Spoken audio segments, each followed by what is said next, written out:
હરિણે શ્રી સ્વામિનારાયણાય નમો નમઃ.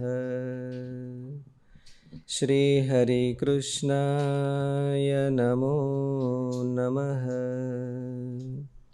શ્રી પૂર્ણ પુરુષોત્તમાય નમો નમઃ. શ્લોક નંબર 98. શ્રીમદ્ભાગવતસ્યેષુ સ્કંધો દશમ પંચમો સર્વાધિકતયા જ્ઞેયો કૃષ્ણ માહાત્મ્ય બુદ્ધયે. અને વળી એ 8 સત્શાસ્ત્રને વિશે જે શ્રીમદ્ ભાગવત પુરાણ તેના દશમ ને પંચમ નામે જે 2 સ્કંધ તે જે તે શ્રી કૃષ્ણ ભગવાનના મહાત્મ્ય જાણવાને અર્થે સર્વથી અધિકપણે જાણવા. તે 8 સત્શાસ્ત્રોમાં જે શ્રીમદ્ ભાગવત નામે પુરાણ છે તેના 12 સ્કંધોમાં 2 સ્કંધ ખભા અથવા મજબૂત શાખા જેવા દશમ અને પંચમ સ્કંધ છે. અહીં સ્કંધ શબ્દથી શ્રીમદ્ ભાગવતનું કલ્પવૃક્ષ રૂપક સૂચવું છે. તેને શ્રી કૃષ્ણ ભગવાનના સ્વરૂપના મહિમાને સમજવા માટે સ્કંદ એટલે ડાળી. સ્કંદ એટલે એનો અર્થ તો ડાળી એટલે કલ્પવૃક્ષની ડાળી છે. અહીં સ્કંદ શબ્દથી શ્રીમદ્ ભાગવતનું કલ્પવૃક્ષ રૂપક સૂચવું છે. તેને શ્રી કૃષ્ણ ભગવાનના સ્વરૂપના મહિમાને સમજવા માટે સર્વ ગ્રંથો કરતાં અધિકપણે માનવા. તે શ્રી કૃષ્ણ ભગવાનનો મહિમા તો તેમને અક્ષર થકી પણ પર જાણવા. અક્ષર, કાળ અને માયા આદિના નિયામક સમજવા.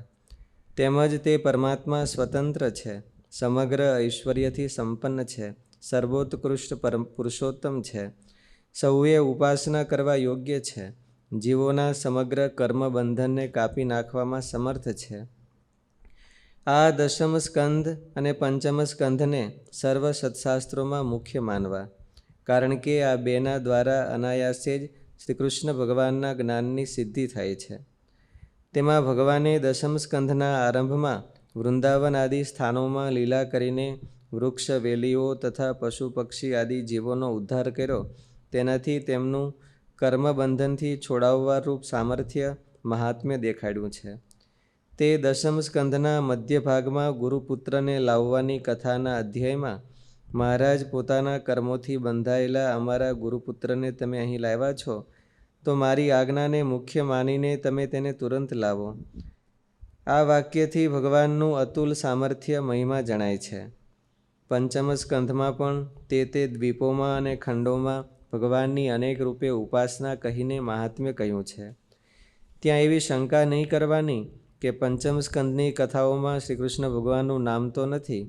ત્યાં દર્શાવેલા સ્વરૂપોને માનીએ કે ભજીએ તો અન્ય દેવતાની ઉપાસનાને લીધે અનન્ય ભાવમાં દોષ આવે. તે કથા પ્રસંગે જ જળ ભરતે કહ્યું છે કે હે વીર, શ્રી કૃષ્ણની પૂજા પાઠ કે ઉપાસનાની સ્મૃતિ મૃગ પશુરૂપ જન્મમાં પણ મને ભૂલાય નહીં. આવા બધા વાક્યથી એવું નક્કી થાય છે કે તે પ્રસંગોએ હિરણમય પુરુષ આદિ નામોથી ત્યાં શ્રી કૃષ્ણ ભગવાનને જ કહ્યા છે. શ્રી કૃષ્ણ એટલે અનાદિ નારાયણ. અહીંયા શ્રી કૃષ્ણ શબ્દથી કૃષ્ણ મહાત્મ્ય બુદ્ધયે એટલે નારાયણનો મહિમા સમજાવવા માટે. કારણ કે ભરતજીનું એનું આખ્યાન છે એ બધા આદિ સતયુગના છે.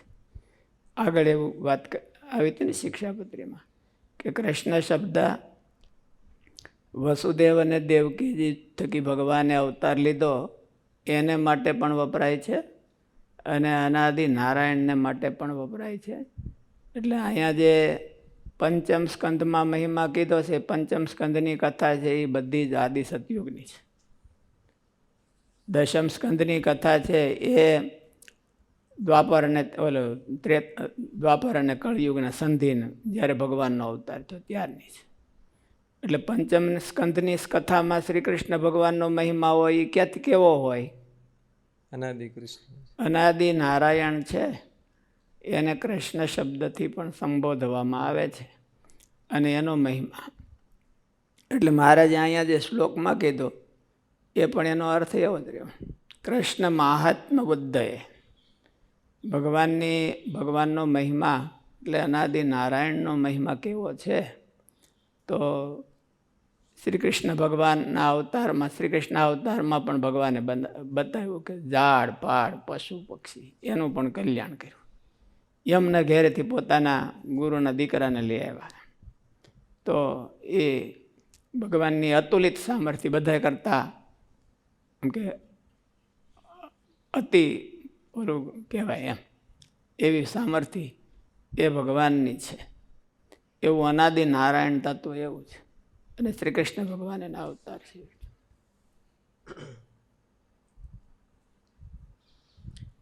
ભાષ્ય.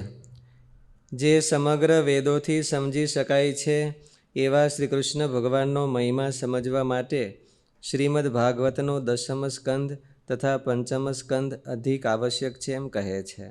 શ્રીમદ્ ઇતિ. જો કે શ્રુતિઓમાં ભગવાનના આનંદાદિ ગુણોનું વર્ણન ઘણું છે.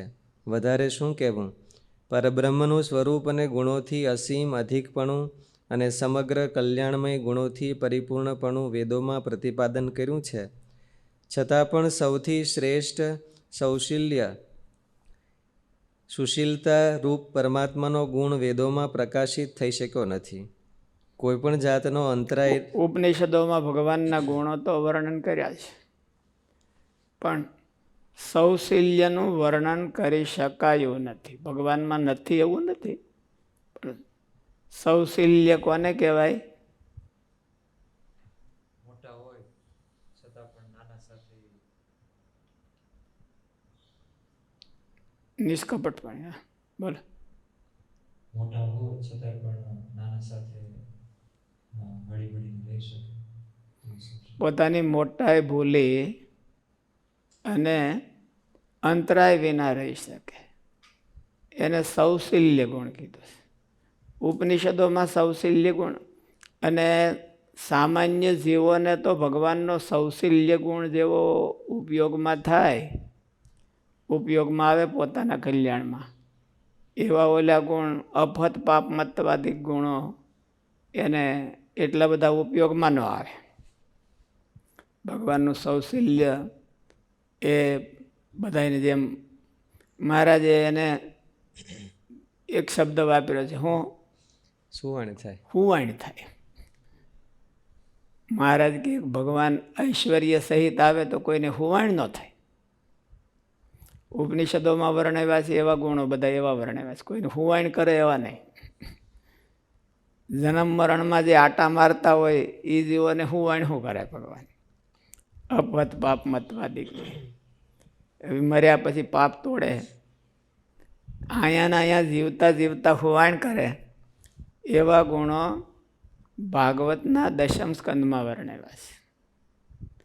અને 5મ સ્કંદમાં પર ભગવાનનું સ્વરૂપ છે એને વર્ણવ્યું છે. અને ભગવાનની વિભૂતિઓ, ખાસ કરીને તો 5મ સ્કંદમાં ભગવાનની વિભૂતિઓ ખંડ ખંડ પ્રત્યે પોતાની મૂર્તિઓ રહી છે. પરબ્રહ્મનું સ્વરૂપ અને ગુણોથી અસીમ અધિકપણું અને સમગ્ર કલ્યાણમય ગુણોથી પરિપૂર્ણપણું વેદોમાં પ્રતિપાદન કર્યું છે. વિભૂતિ કોને કહેવાય?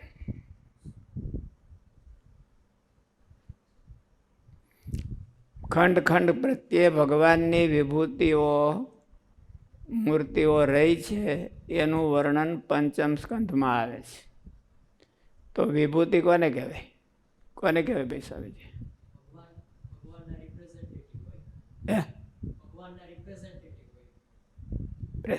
રિપ્રેઝેન્ટેટિવ કોને કહેવાય? તમે ભગવાનને બ્રાન્ડમાં અતિશય દાન કરે અને નોખા હોય એને એની વિભૂતિ કહેવાય. તદ્ભિન્નત્વે સતી તદ અતિશયાદાયકત્વ, વિભૂતિમત્વ, વિભૂતિ તત્વ. એને કે એમ્બેસેડર કહેવાય અંગ્રેજીમાં. હા, બરાબર. એ એની વિભૂતિ કહેવાય, બ્રાન્ડ. એની બ્રાન્ડને વધારે. તો આ બધા અવતારો છે એ અનાદિ નારાયણની બ્રાન્ડને વધારે છે, ઘટાડે છે? તો સર્વોપરિવાદીઓ તો એમ કે એને ગાળી દેતા કે એને મજૂરમાંય કોઈ ન રાખે.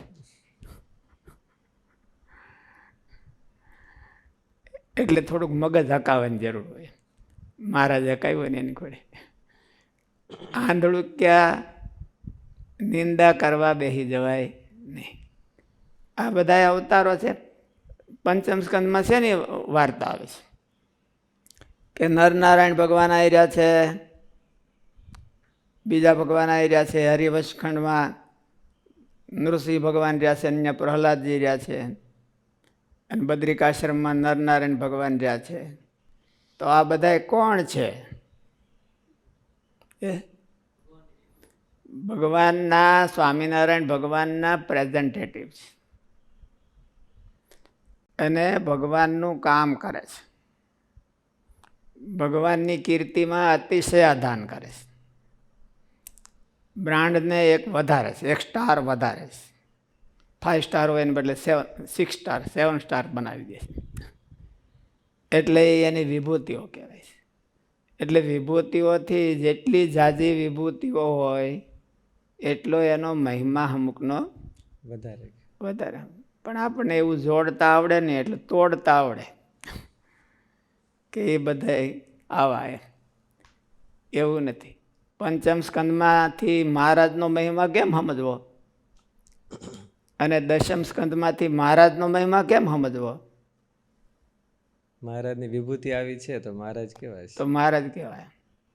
આ બધા તો એનું કામ કરનારા છે. મહારાજને જે કામ કરવું છે, જીવનો ઉદ્ધાર કરવો છે, એ ભગવાનની આજ્ઞાથી એ કરવા આવ્યા છે પ્રેઝન્ટેટિવ તરીકે. અવતારો એટલે એ બીજું શું છે? અવતાર કોને કહેવાય? એમાંથી નીકળીને આવ્યા હોય એ અવતાર કહેવાય.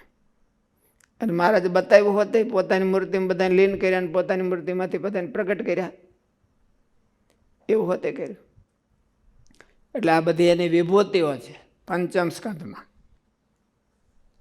અને દશમ સ્કંદમાં એનું કાર્ય છે, એનું પાવર. એનો પાવર કેવો હોય?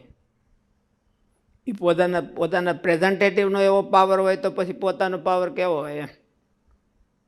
ગુણાતીતાન સાહેબે લખ્યું કે ક્યારેક તો 1 મણ ચમક, 2 મણ ચમક, 5 મણ ચમક, 100 મણ ચમક. આ તો પહાડ આવ્યો છે. તો એ બધા ચમક છે અને આ એના પહાડ છે. એમ આ એની વિભૂતિઓ છે. એટલે વિભૂતિઓને જાણે ખંડ ખંડ મહારાજે ભક્તિ ઉત્પન્ન થયાનું સાધન પણ એવું કીધું. ખંડ ખંડ પ્રત્યે જે ભગવાનની વિભૂતિ રહી છે એને યથાર્થ જાણે, આને આની છે એવું એનો સંબંધ એની હારે જોડે, તોડે નહીં, એની હારે સંબંધ જોડે તો એનો મહિમા એને સમજાણો કહેવાય. એટલે દશમ સ્કંદ અને પંચમ સ્કંદ એ શ્રી કૃષ્ણ ભગવાનના જે એમ કે મહારાજના અતિ ઉપાસક હોય જે ગળી ગયેલા, તો એ શું છે, એ શ્રી કૃષ્ણ ભગવાનના કથા ન સાંભળતા. શાસ્ત્રીજી મહારાજ વાત કરતા કે અમુક સાધુઓ હતા એ ભગવાનના દર્શન કરવા જાય તો આમ હાથ શું કરવાને? ખાલી મહારાજના દર્શન, કૃષ્ણ ભગવાન રાધાજીના ને એના કોઈને દર્શન ન થઈ જાય એટલે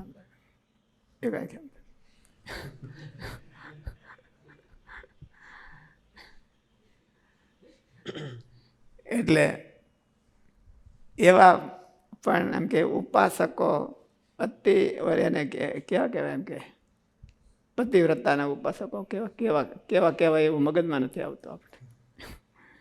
એટલે એવા પણ ઉપાસકો હોય છે. મહારાજે તો અહીંયા એવું કીધું કે સ્વામિનારાયણ ભગવાનનો મહિમા સમજવો હોય તો દશમ સ્કંદ અને પંચમ સ્કંદ દ્વારા સમજવો, એના દ્વારા સમજવો. દશમ સ્કંદમાં જે મહારાજે શ્રી કૃષ્ણ ભગવાને કામ કર્યું છે એ મહારાજે કામ કર્યું છે, પણ પોતાના પ્રેઝન્ટેટિવ તરીકે. અને મહારાજના અવતારમાં આવીને કામ કર્યું છે મહારાજ પોતે કર્યું છે. તો પોતાના અવતારો પણ પોતાની વિભૂતિઓ પણ આટલી સમર્થ હોય તો એ મહારાજા કેવા હોય. એવી રીતે એનો મહિમા સમજવા માટે સર્વાધિકતયા જ્ઞેય ઉપનિષદાત અપી. સર્વાધિકતયાનો અર્થ એવો થયો એમ ઉપનિષદોને કરતાં પણ આને વધારે સમજવું એમ. ઉપનિષદોમાં સૌશલ્યપણું ક્યાં વર્ણવ્યું છે? અહીંયા તો સૌશલ્યના રેલમ છેલ કરી દેતા છે. એટલે એવો સમજવું. આપણે એના કરતાં મહિમા મહારાજના ચરિત્રોમાં સમજવું. એમાં વાત તો એટલી જ છે કે શ્રી કૃષ્ણ ભગવાને ચરિત્રો કરીને જીવોનો ઉદ્ધાર કર્યો અને મહારાજનો મહિમા સમજવો હોય તો મહારાજે જે ચરિત્રો કરીને જીવોનો ઉદ્ધાર કર્યો એનો સમજવો. મહિમાનો અર્થ એવો છે કયા અવતારથી મોટા કે કયા અવતારથી નાના એનું માપ શું કીધું? કલ્યાણકારિતા. એણે કેટલા જીવોને કલ્યાણ કર્યું એમ. ભાઈ મચ્છ કચ્છાદિક કરતા મહારાજ એવું કીધું કે નૃસિંહ વામન એ અવતાર શ્રેષ્ઠ છે એવું વ્યાસ ભગવાને કીધું છે. અમે નથી કહેતા.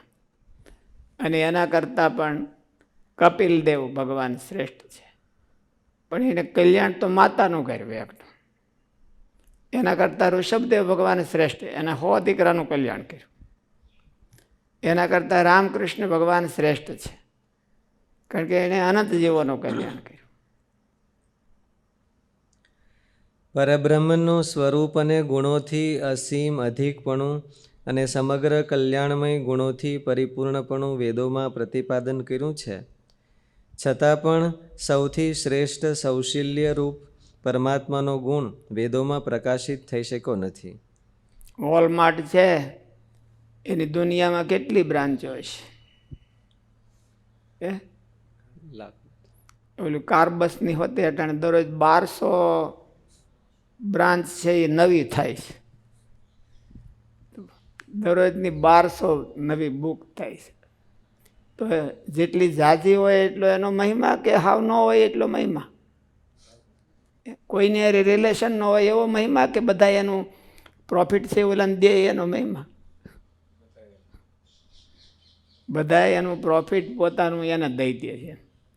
એમ બધા અવતારો પોતાનું પ્રોફિટ મહારાજને આપે છે. મહારાજના છે એટલે એની બ્રાન્ચ છે. અને મહેનત કાંઈ કરવાની નહીં, બરાબર? ટેક્સ લેવાનું. બિલ ગેટને મહેનત કાંઈ નહીં કરવાની, કોઈક કોમ્પ્યુટર નાખે ત્યાં ટેક્સ મળી જાય.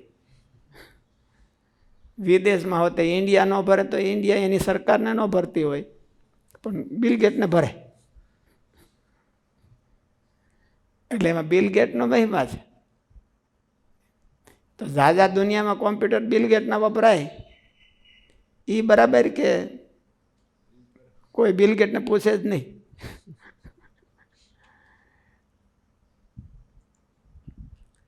કોઈ પણ બધા અવતારો છે એ અનાદિ નારાયણની બ્રાન્ડ તો વધારે છે, પણ ભગવાન સ્વામિનારાયણની બ્રાન્ડ કઈ રીતે વધારે છે?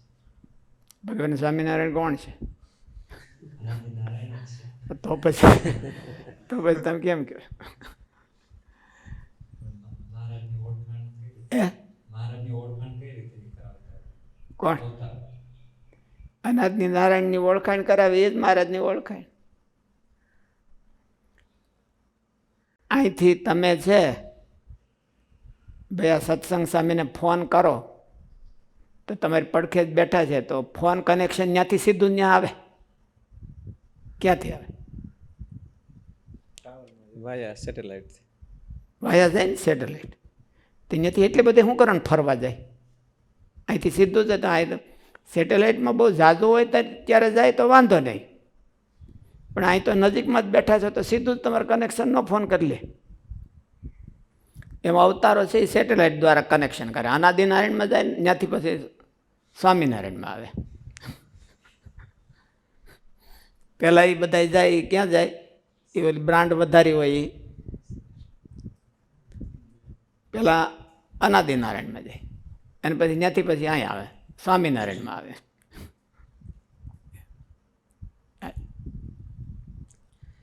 કોઈ પણ જાત અમે તો કંઈ ટાવરને માનતા નથી. હવે તો સીધી આની હારે વાત કરવી છે અમારે. તો ટાવરને માનો કે ન માનો પણ તોય જાય જ ને. કોઈ પણ જાતનો અંતરાય રાખ્યા સિવાય નાનાની સાથે મોટાએ મળી જવા રૂપ જે સંબંધ છે તે સૌશીલ્ય છે. અને તે તેવો ભાગવતના દશમ સ્કંધમાં અભિવ્યક્ત કર્યો છે ભગવાને. અને તે ગુણ પરમાત્માનો આશ્રય કરવામાં ઘણો ઉપયોગી છે. તે આ સૌશીલ્ય ગુણ દશમ સ્કંધમાં રહ્યો છે. તેથી દશમ સ્કંધ શ્રી કૃષ્ણનો મહિમા સમજવામાં અત્યંત ઉપકારક છે. અને તેથી તે શ્રુતિઓ કરતાં પણ વધારે મહત્ત્વ ધરાવે છે એમ સમજવું. આ રીતે જ પંચમ સ્કંધની વિશેષતા પણ ઓળખવી. પંચમ સ્કંધમાં ભગવાનના ઉપાસક ભક્તનો મહિમા કયો છે અને તેના દ્વારા ભગવાનનો મહિમા પણ મોક્ષ આપે ત્યાં સુધી વિશેષપણે વર્ણવ્યો છે.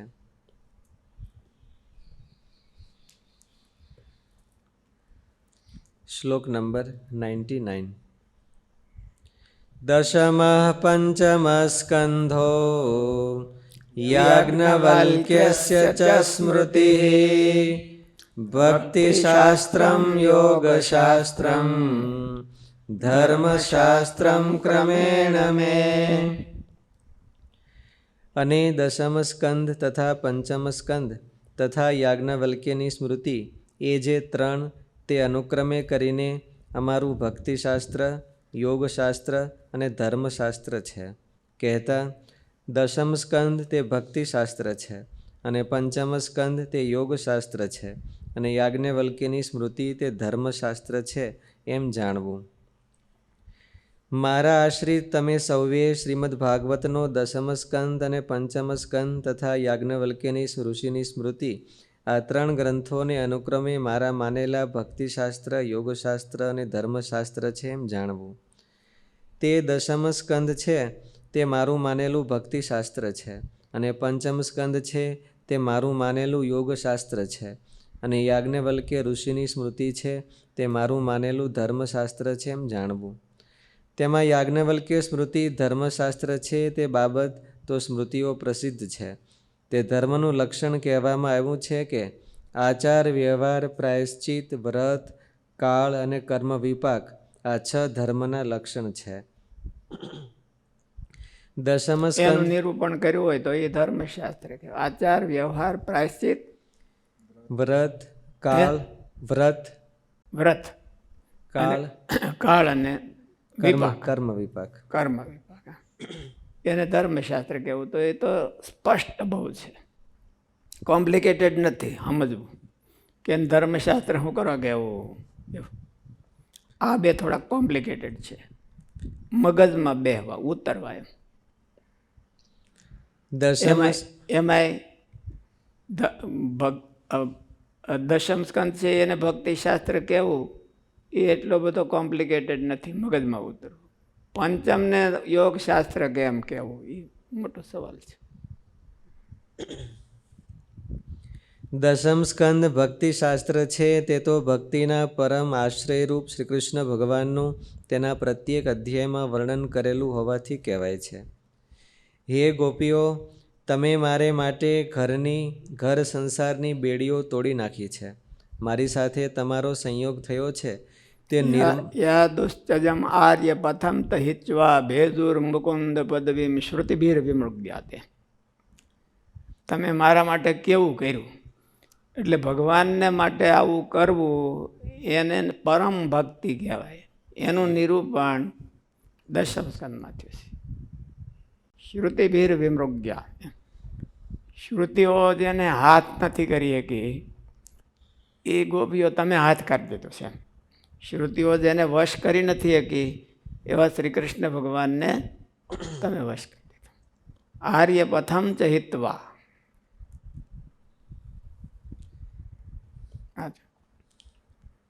હે ગોપીઓ, તમે મારે માટે ઘર સંસારની બેડીઓ તોડી નાખી છે. મારી સાથે તમારો સંયોગ થયો છે તે નિર્મળ અને નિર્દોષ છે. હું દેવતાઓના જેટલી લાંબી આયુષ્યથી તમારી સેવા અને પ્રેમનો બદલો આપવા ચાહું તો પણ આપી શકું તેમ નથી. તમે તમારા સૌમ્ય સ્વભાવથી મને ઋણમાંથી મુક્ત કરો તો પણ હું મુક્ત થઈ શકતો નથી. એ શ્લોક બહુ સરસ છે હો. ન પારયેહમ નિરવદ્ય સંયુજામ સ્વસાધુ કૃત્યમ વિબુધાયુષાપી વહ યામા ભજન દુર્જર ગેહ શૃંખલા સંવૃશ્ય તદ્વઃ પ્રતિયાતુ સાધુના. દેવતાઓના 100 વર્ષ સુધી હું તમારા આ કાર્યના વખાણ કરું તો હું ન કરી શકું. શ્રી કૃષ્ણ ભગવાને ગોપીઓને એવું કીધું કે તમે જે મારા માટે કર્યું છે, એટલે આખા જગતને છોડીને મોક્ષની પણ કંઈ પરવા કર્યા વિના, મોક્ષની પણ પરવા નથી કરી. મોક્ષ અમારે નથી જોતો, અમારે તો કૃષ્ણ જોઈએ. અમે અમારો ધર્મ છોડી દઈએ તો એનો મોક્ષ બગડે, તો એની પણ પરવા કર્યા વિના ભેજું કે તમે મને ભજી તો એ વિબુધાયુષાપી વહ, દેવતાઓના 100 વર્ષ, માણસના નહીં, દેવતાઓના 100 વર્ષ સુધી હું તમારા કાર્યના વખાણ કરું તો હું ન કરી શકું. ભગવાનની ભક્તિ એવી અદ્ભુત છે, ગોપીઓનું સમર્પણ એવું અદ્ભુત છે કે એને મોક્ષનું પણ કાંઈ જતન ન કર્યું. અમને મુક્તિ મળે કે ન મળે કાંઈ વાંધો નહીં, અમને કૃષ્ણ મળવા જોઈએ એવું કીધું. વ્રજ મને વાલું રે વૈકુંઠ નહીં આવું, ત્યાં કાનુડો કાળો ક્યાંથી લાવું. ઓલા તો બધા ભગવાન ધોળા ધોળા હોય અને 4 હાથવાળા હોય. એ વ્રજ મને વાલું રે વૈકુંઠ નહીં આવું, ત્યાં કાનુડો કાળો ક્યાંથી લાવો. અમારે તો આ કૃષ્ણ જોઈ એવી નિષ્ઠા આપણને મહારાજમાં થવી જોઈએ. એ તો ગોપીઓનું કહેવાનું છે, વ્રજ મને વાલું રે વૈકુંઠ નહીં આવું. પણ આપણને એવું થાય કે મહારાજ ગમે ત્યાં આપણને કદાચ એનાથી સારું બતાવી દે તોય હું ત્યાં નહીં આવું, આય મારે મહારાજ જોઈ છે, ભગવાન જ્યાં હોય ત્યાં જવું એમ. એટલે એ ભક્તિની પારાકાષ્ઠા દશમ સ્કંધમાં વર્ણવી છે. એમાંથી શીખવા જેવું છે. એનું ઉદાહરણ બીજે ક્યાંય તમે ગોતવા જાઓ તો મળે નહીં. એટલું બધું. હે ગોપીઓ, તમે મારે માટે ભક્તિ ભાવના જે ગોપી ભાવના જે કીર્તનો હોય એમાંથી એ શીખવા જેવું છે. એ ભગવાનને માટે શું કહે છે એમાં, ગોપીઓ એમાં ભગવાનને માટે શું કહે છે, અને ભગવાનનો ને એવો એનો બેની વચ્ચેનો સંબંધ કેવો અભિવ્યક્ત કરે છે. એવો સંબંધ આપણને મહારાજમાં થાય એ ભક્તિ છે. હે ગોપીઓ, તમે મારે માટે ઘર સંસારની બેડીઓ તોડી નાખી છે. મારી સાથે તમારો સંયોગ થયો છે તે નિર્મળ અને નિર્દોષ છે. હું દેવતાઓના જેટલી લાંબી આયુષ્યથી તમારી સેવા અને પ્રેમનો બદલો આપવા ચાહું તો પણ આપી શકું તેમ નથી. તમે તમારા સૌમ્ય સ્વભાવથી મને ઋણમાંથી મુક્ત કરો તો પણ હું મુક્ત થઈ શકતો નથી. આ પ્રમાણે ભગવાને કહેલી ગોપીઓના અત્યધિક પ્રેમરૂપ ફળ ભક્તિનું નિરૂપણ દશમ સ્કંધમાં જ થયેલું છે. શ્રી કૃષ્ણ ભગવાને ગોપીઓને એવું કીધું કે તમારા ઋણમાંથી હું ક્યારેય મુક્ત ન થાવ. તમારે મને તમે મુક્ત કરો તો થાય. આમાં લોકમાં એવું હોય કે ઓલા બળદ હોય ને, ખેડૂત હોય ને, એને 15-20 વર્ષ સુધી બળદને હાંક્યો હોય, પછી બળદને ઓલા જીવનો જાતો હોય, એટલે ખેડૂત લોકો એને બહુ દુઃખી જોઈ ન શકે એમ, એટલે પાણી મૂકે કે અમારે હવે તારું કાંઈ જોતું નથી, તું અમારા ઋણમાંથી છૂટ્યો એમ. એટલે બળદ તરત જ ઓલો ઋણ કરનારો હોય શું કહે એને, કરજદાર અને માગણા વાળો. એ માગણા વાળો મૂકે અને તો ઓલો છૂટો થાય. તો શ્રી કૃષ્ણ ભગવાન કે આ મારું આવું થયું છે, જો કે તમે મારા ઉપર ઉપકાર કર્યો છે તો હું મારા બળથી છૂટી ન આવ્યો પાછું તમને ગમે એટલું ઓલું કરું તોય. તમે મારા ઉપર ઉપકાર કર્યો, તમે એમ કહી દો કે હવે તું જા તો હું છૂટો થાવ મારા ઋણમાંથી. રામચંદ્રજી ભગવાને હનુમાનજીનું કીધું, ભરત ભયા કપિસે ઉરીન હમ નાહી. એના ઋણમાંથી અમે ક્યારે ન છૂટી. આને કહેવાય ભગવાનને ચકચૂર કરી દીધા કહેવાય. ગુણાતીતાનંદ સ્વામીએ લખ્યું છે કે મરતી મરતી કાન હલાવે એમાં કાંઈ થાય નહીં. એ તો એને ચકચૂર કરી દે. મહારાજને બધા નંદ સંતોએ ચકચૂર કરી દીધા એટલે મહારાજ રાજી થઈ. મહારાજ બોલે સમયો કર્યો તો મહારાજ કે અમારે ઈડરના રાજાને સત્સંગ કરાવો છે. ઈડરના રાજાને સત્સંગ કરાવો છે. કોણ જાય? તો એને તો અમુકનો મહારાજનો દ્વેષ હતો, જાય તો પકડી લઈને જેલમાં પૂરી દે. તો કોણ જાય? કોઈ તૈયાર નહોતું. કોઈ સુરવીર પાણીદાર હોય તો તૈયાર. ત્યાં બધાને પાણી ઉતરી જાય કમ્ફર્ટ ઝોનમાંથી બહાર નીકળવામાં. કમ્ફર્ટમાં હોય તો આપણે ઠેકડા મારી. શેરીમાં કૂતરું કેટલું બધું આમ તમારે બગડાટી બોલાવી દે વે વે કરીને. પણ શેરી બારું જાવ તો થોડુંક કમ્ફર્ટ ઝોન છે ને, કમ્ફર્ટ ઝોન છે એ શેરી છે એટલે ત્યાં કોણ જાય? તો કોઈ કરતાં કોઈ ગયું નથી. કે મહારાજ કે અમારા ભાઈ ગુરુચરણ રતાનંદ સ્વામી હોય તો એ જાય. વાત નીકળી છે, એવો સુરવીર છે ભડકમદાર. એટલે પણ એ આવ્યા નહોતા સમયમાં. સમયો વિખાઈ ગયો અને એ પછી આવ્યા છે બહુ દૂર દૂરથી, ખબર મોડી પડી હોય એટલે આવ્યા. રસ્તામાં મળ્યા સંતોને એટલે તમને મહારાજે યાદ કર્યા હતા. હું યાદ કર્યા હતા? એટલે કે આવો પ્રસંગ એલો હાલ કપિલિયા એને પેલા સાધુ કહો હાલ આપણે આમ મહારાજના દર્શન પછી જ આવું. એને પેલા સત્સંગ કરાય આવી અને એને સત્સંગ કરાય આવ્યા એટલે મહારાજને ચકચૂર કરી દે ને. એવું કરે તો મહારાજને ચકચૂર કરી દે. એટલે ચકચૂર કરી દે ત્યારે ભગવાનને મનમાં એમ થાય કે આને હું દેવું. નૃસિંહ ભગવાનને પ્રહલાદે ચકચૂર કરી દેતા કે તું કંઈક મારી પાસેથી માગ, મને શાંતિ થાય એટલા માટે માગ. તને તો શાંતિ છે પણ મારી શાંતિ થાય, મને શાંતિ થાય એટલા માટે તું મારી પાસે કાંઈક માગ.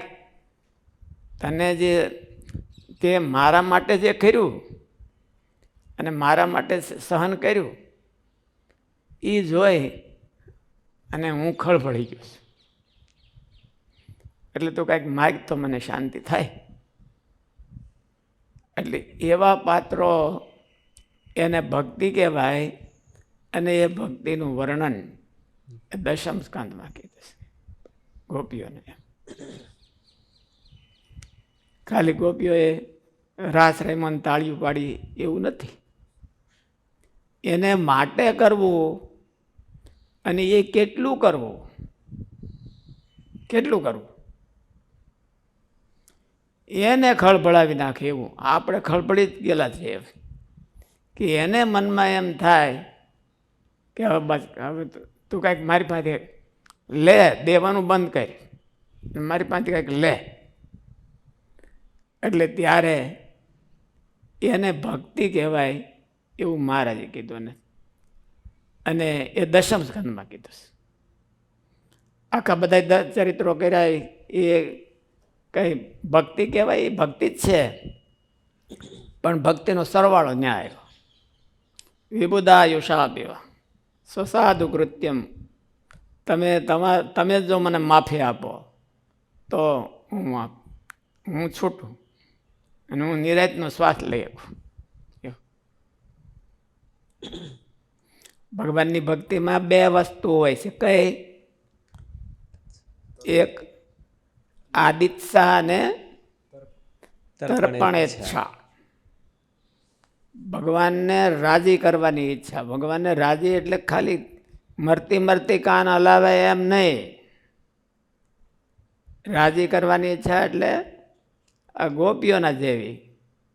અને હનુમાનજીએ રામને રાજી કર્યા એવી, પ્રહલાદે નૃસિંહને રાજી કર્યા એવી. એને મનમાં ભગવાન ખળભળી જાય. ભગવાનનો ભગત તો પાછો શાંત હોય. ભગવાન ખળભળી જાય કે હવે મારે શું કરવું આને માટે, એવું તો એને ભક્તિ કહેવાય. અને એવું દશમ સ્કંદમાં કીધું છે. અને એટલા માટે અમારું ભક્તિશાસ્ત્ર છે. મરતા મરતા ભક્તિ કરો, એ એનાથી કંઈ ભક્તિશાસ્ત્ર થોડું થાય.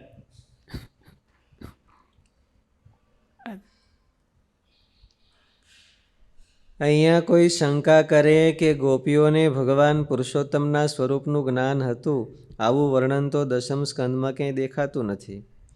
જ્ઞાની પુરુષો શ્રુતિઓ બોલતા હોય ત્યાર પછી એવું થાય કે ગોપીઓ બિચારી શું એમ. અહીંયા કોઈ શંકા કરે કે ગોપીઓને ભગવાન ગોપીનાથ પુરાણી સ્વામી એવું કહેતા મારે ગોપી ગીતના રસ છે એ ઘડે ઘડે પાવો છે, પણ કોઈ પીનારો મળ્યો નહીં. એમ હામો શીશ મળ્યો નહીં. પછી સ્વામીને ભણાવતા, પણ સ્વામી ત્યાં તો સ્વામી ધામમાં બી આવી ગયા કે મારે ગોપી ગીતનો રસ છે એ ઘડે ઘડે પાવો છે. સ્વામી એવા વિદ્વાન હતા. અને એટલે ભગવાનની ભક્તિ ભાવે છે ગોપી ગીતનો. ગોપીઓનું ચરિત્રો એવું નથી. પણ નિષ્કુળાન સ્વામી હોતે લખ્યું ને, એ રસ પીધો ગોપી ગુડા કેશે. એમ એ રસ અર્જુને પીધો હોતે, અને ગોપીઓએ ભગવાનની ભક્તિનો રસ પીધો. પ્રહલાદે પીધો. એમાં બધાને નામ લખ્યા છે નિષ્કુળાન છે. પ્રહલાદ આદે એ પ્રહલાદે પીધો. એમ હનુમાનજીએ પીધો. એ રસ પીધો. અને એ રસનું નિરૂપણ એ દશમ સ્કંદમાં છે. સર્વાધિક તયા જ્ઞેયો કૃષ્ણ મહાત્મા બુદ્ધએ. અહીંયા કોઈ શંકા કરે કે ગોપીઓને ભગવાન પુરુષોત્તમના સ્વરૂપનું જ્ઞાન હતું, આવું વર્ણન તો દશમ સ્કંદમાં ક્યાંય દેખાતું નથી. ત્રિલોકીમાં એનો રેકોર્ડ બ્રેક કોઈ હજી સુધી કરી નથી. આપણે માનીએ કે આપણે બ્રેક કરી નાખ્યો, પણ ભગવાન પાછા પ્રૂફ આપવા જોઈએ ને. એને ભગવાને પ્રૂફ આપ્યું કે દેવતાના 100 વર્ષ તમારું વર્ણન કરું તો હું ન કરી શકું, અને તમારા ઋણમાંથી હું છૂટી ન શકું. તમારા ઋણમાંથી તમે મને લખી આપો તો હું છૂટી આપું. કરજદારો એ લખી આપે, સર્ટિફિકેટ આપે તે થાય ને. બેંક સર્ટિફિકેટ આપે કે તમારી લોન ભરાઈ ગઈ તો થાય ને. આપણે કહી દઉં મેં ભરી દીધી, ઓલા ઓચિંતા આવે બધું જપ્ત કરી જાય. એટલે આ બધા ભગવાનના અવતારો આના બધાના ઋણી થઈ ગયા, એને વશ થઈ ગયા. એને ભક્તિ કહેવાય. ધીરે ધીરે હોય તો નવધા કહેવાય. આપણી માનેલી હોય તો એ પ્રાઇવેટ કહેવાય, નવધાય નહીં. આપણે માની લીધી અને લખી દીધું હતું કે આપણે ભક્તિ કરીશ. તર્પણેચ્છાને ભક્તિ કહેવાય. અને રાજી કરી દઉં, એને ઋણમાં નાખું. પ્રહલાદે જેમ નૃસિંહને નાખ્યા, હનુમાનજીએ જેમ રામને નાખ્યા, ગોપીઓએ જેમ શ્રી કૃષ્ણને ઋણમાં નાખી દીધા, એમ ઋણમાં નાખી દઉં તો એને ભક્તિ. તર્પણેચ્છા, એ તર્પણેચ્છા મરતા મરતા નહીં, બર્નિંગ ડિઝાયર. એને માલી પર ધૂણો ધખતો હોય એને કે આમ રાજી કરી દો, આમ રાજી કરી દો, તો એને ભક્તિ કહેવાય. મરતી મરતી કાન હલાવે એટલે મરતે મરતે એમ કે મરતો હોય તેને પછી હાલવાની તો હો ન હોય, એટલે કાન આમાં થતા હોય. એટલે ભક્તિમાં હાલવાની હો ન હોય તો ક્યાંક કરી દઈએ થોડુંક, એમ એ રાજી થાય. એટલે માંડ માંડ મરતી મરતી કાન હલાવે એટલે માંડ માંડ કરે. હાંગડું ઝાલીને ઊભા રાખ્યા હોય 2-3 જણા, તો એ કામ કરી દે.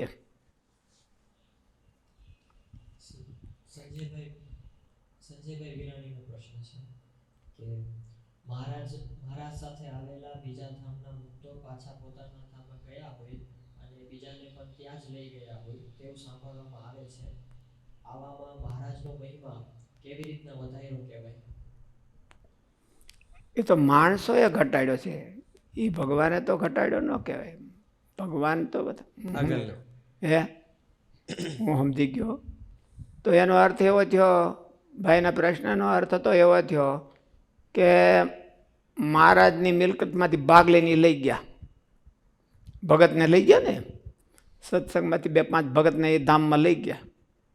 તો અમુકનો મહારાજનો એને સ્ટાર કેમ વધાર્યો એવો પ્રશ્ન છે. પણ એમાં એ ધામના અધિપતિનો વાંક ન કહેવાય. તો આ બધાય આટા લૂઝ કહેવાય, જાનારા. એટલે અહીંયા જાય એમ. ઓલા ધામમાં તો મહારાજને રિસ્પેક્ટ આપે છે બધા ધામના ધણી. તો ધામના ધણી છે એ તો મહારાજને રિસ્પેક્ટ આપે. અને એ ધામના ધણી અહીં આવ્યા હોય, જો મહારાજમાં રિસ્પેક્ટ ન હોય અને મહારાજનો મહિમા ન હોય તો અહીં આવે શું કરવાનું? ત્યાંથી ધામ છોડીને પોતાની સમૃદ્ધિ છોડી અને મહારાજ જે લોટના ગોળા ખવડાવે અને હજુરિયા પહેરાવે, ત્યાં કોઈ આવે? કોઈ મહારાજનો અસાધારણ મહિમા હોય તો જ એ આવ્યા હોય. તે સ્થાનો છે એ ભગવાનની સમૃદ્ધિ છે, ભગવાનની વિભૂતિ છે, ભગવાને નિર્માણ કર્યું છે. વોલમાર્ટની બ્રાન્ચ ખોલે એનો જે હેડ હોય એની મંજૂરી વિના થોડો ખોલી શકે. અને એ બધા એના ટેક્સ ભરનારા છે, એને ઓલું કરનારા છે. બિલ ગેટ છે એનું બધી ઓલું વર્ઝનો બધા વપરાતા હોય, એ વર્ઝનો એની મંજૂરી એને આપી હોય, ઓલું કરી દીધું હોય તો એ આગળ પાછું ખેંચી લે, પછી કોણ વાપરી શકે? કોઈ ન વાપરી શકે, કોઈ ન કરી શકે. એટલે તે બધા સ્થાનો છે એ ભગવાને નિર્માણ કર્યા છે. સ્વામિનારાયણ ભગવાને નિર્માણ કર્યા છે અને એને બધાને રાખ્યા છે અને અહીંયા સોંપી દીધા છે. પછી વોલમાર્ટવાળા હોય ને ઇન્ડિયામાં, અહીંયા હૈદરાબાદમાં એને બ્રાન્ચ ખોલી હોય વોલમાર્ટની, તો હકાવતો હોય એ પોતાનું ખિસ્સું તો ભરે જ. તો એ આ બધાને લઈ તો જાય થોડાક, પણ એ ટેક્સદાર ભગવાનના છે, મહારાજના. આ નકરું હકાવે, અહીંયા હૈદરાબાદમાં વોલમાર્ટ હકાવતો હોય ને એને કાંઈ ન મળે તો પછી શું કરે? પોતાનું ઘર તો સારું ભરી લે, પછી વધે એટલું દે ઓલાને, અમેરિકાવાળાને. એટલે અવતારો હોય તો એ કોકને લઈ જાય પોતાના ધામમાં, તો લઈ જાય તો ભલે લઈ જાય. મહારાજ કે કાંઈ વાંધો નહીં, તમે સારું સારું તમે તારે. મહારાજના માણસો હોય અને એને મોટી કંપની હોય ને એના મેનેજર હોય, એ મેનેજરનું ઘર સમૃદ્ધ હોય તો માલિક રાજી થાય કે ન થાય? સારું કે અમારા બધા મેનેજરો છે એ બધા બીજા કરતાં તો કંઈક વિશેષ દેખાવા જોઈએ ને. રિલાયન્સના મેનેજર હોય તો બીજી કંપનીના સીઈઓ હોય એના કરતાં વધારે હોવો જોઈએ ને. એ રિલાયન્સ કંપનીનું ગૌરવ છે. બીજી કંપનીના સીઈઓ હોય એને ન એટલું થવું જોઈએ. તો એ તો રિલાયન્સનું ગૌરવ કહેવાય. અહીંયા એ ધામે જાજા ભરેલા હોય એ મહારાજનું જ ગૌરવ કહેવાય. મહારાજના પ્રતાપે કરીને એવા થયા હોય, એનું ધામ ભરાણું હોય તો એમાં સારું. એમાં કહેવાય આપણા નોકર આપણા કરતાં બહુ મોટા, બહુ સમૃદ્ધિદાર હોય તો આપણે બળતરા થાય? થતી હોય તો ખરી. થાવી ન જોઈએ. ઉદાર રાજા હોય, બાહોશ હોય, પાણીદાર રાજા અને પાણીદાર માલિક હોય તો એને એવું ન થવું જોઈએ. એને અમુકનું ગૌરવ થવું જોઈએ. ઓહો, આ અમારી કંપનીમાંથી આ કેવા થઈ ગયા, એને રાજી થવા જોઈએ. એટલે એમાં મહારાજનું ઓલું વાંધો નહીં, એ બ્રાન્ડ જ વધારે છે મહારાજ. થોડાક લઈ જાય તોય કાંઈ વાંધો નહીં. ધામના ધણી અહીંયા આવ્યા હોય અને 2-5ને ઉહોડીને લઈ જાય ને ધામમાં તો કાંઈ વાંધો નહીં. જેથી તેથી ખબર પડે તેથી વળી પાછા મહારાજ પાસે જાય.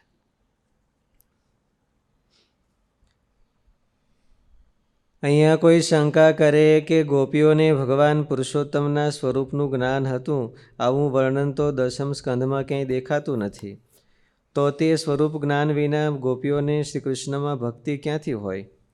પણ આવી શંકા ઉચિત નથી. વગર જ્ઞાને સ્વતંત્ર રીતે ભક્તિ થઈ શકે છે.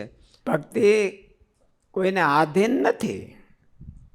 ભક્તિ છે એ કોઈને આધીન નથી, એકલી પ્રવૃત્તિ એક છે.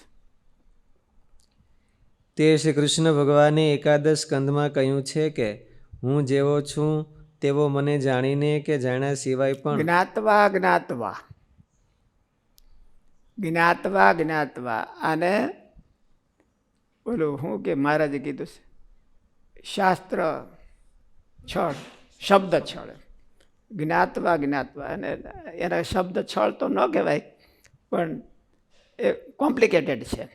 જ્ઞાતવા જ્ઞાતવાનો અર્થ શું થાય? શ્લોક વાંચો. એ જ્ઞાત્વા જ્ઞાત્વાથ એવે મામ યાવાન યશ્ચાસ્મિ યાદૃશઃ ભજંત્ય. ભજંતી અનન્ય ભાવેન તે મે ભક્ત તમામતાઃ. એનો અર્થ કરો, શ્લોકમાં જોવાનો અર્થ કરો, વાંધો નહીં. જ્ઞાત્વા જ્ઞાત્વા ચ મામ.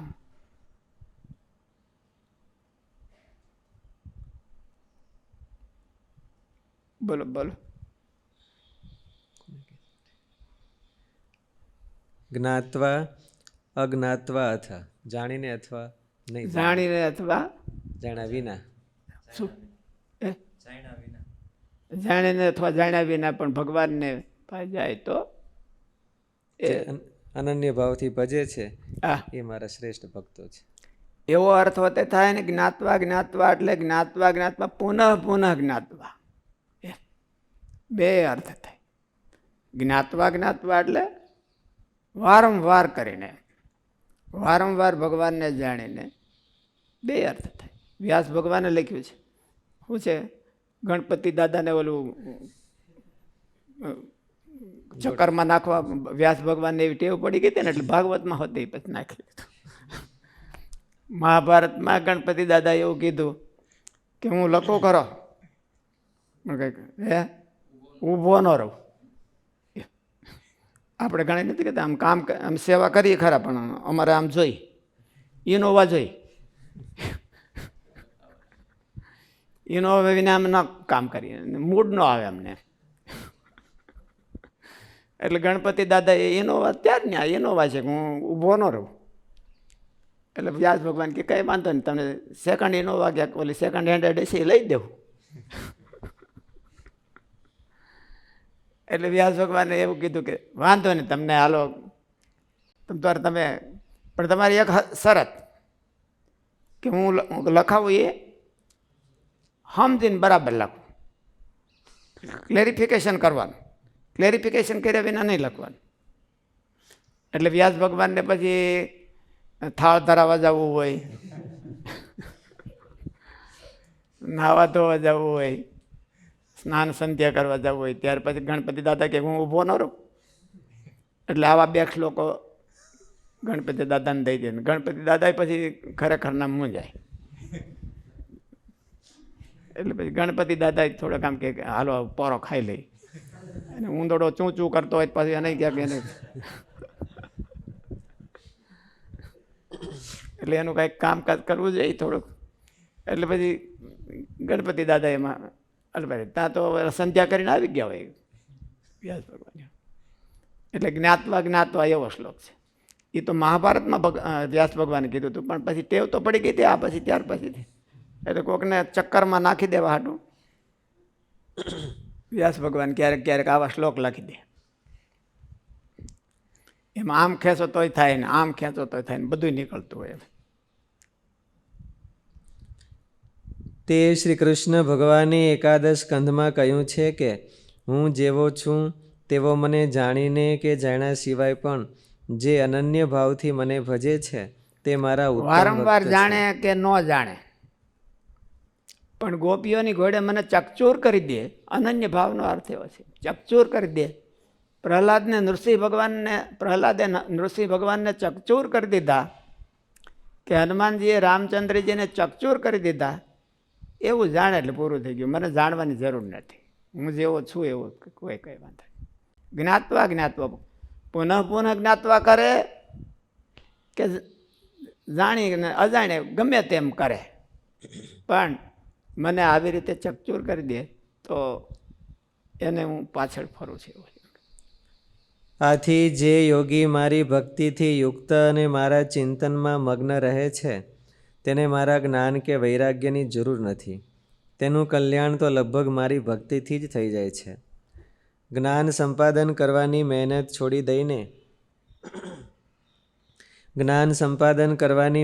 છોડી દઈને વિનયાવનત ભાવથી આપની વાતોને સાંભળે છે, આવું બ્રહ્માનું વાક્ય છે.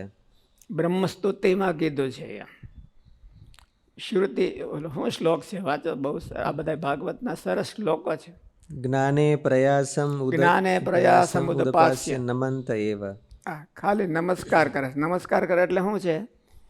એક એકડો આવડતો ન હોય કાંઈ, એમ બુંધિયાળ હોય, પણ જો ભગવાનની ભક્તિ કરે તો જ્ઞાને પ્રયાસમ ઉદપાસ્ય નમંત એવ. જ્ઞાનનો પ્રયત્ન છોડી દે, પણ જેવી આવડે એવી ભક્તિ મળે કરવા તો એ પાર પડી જાય. હું આખો શ્લોક શું છે કે બીજું કંઈ નથી, એટલું જ છે. એવું બ્રહ્માજીએ કીધું છે બ્રહ્મસ્તુતિમાં. જ્ઞાન સંપાદન કરવાની મહેનત છોડી દઈને વિનયાવનત ભાવથી આપની વાતોને સાંભળે છે, આવું બ્રહ્માનું વાક્ય છે. પરીક્ષિત રાજાએ યોગીન્દ્ર સુખદેવજી આગળ પ્રશ્ન કર્યો હતો કે ગોપીઓ શ્રી કૃષ્ણને એક સુંદર પ્રિય પુરુષના રૂપમાં જ માનતી હતી. તેમને શ્રી કૃષ્ણના બ્રહ્મ સ્વરૂપનું જ્ઞાન ન હતું, છતાં પણ ત્રિગુણાત્મક બુદ્ધિવાળી તે ગોપીઓના માયી ગુણોનો પ્રવાહ સાથી શમી ગયો. ત્યારે મહાત્મા સુખદેવજીએ કહ્યું કે પરમાત્માનું સ્વરૂપ અવિકારી અને અપ્રમેય છે, માયાના ગુણથી પરે છે, છતાં દિવ્ય કલ્યાણ ગુણથી પૂર્ણ છે. તે પરમેશ્વર લોકોનું કલ્યાણ કરવા માટે પ્રગટ થાય છે. એટલે જે કામ, ક્રોધ, ભય, સ્નેહ, એકતાનો સંબંધ કે સુહૃદ ભાવથી ભગવાનનો નિત્ય સંબંધ રાખે છે તે તન્મય થઈ જાય છે.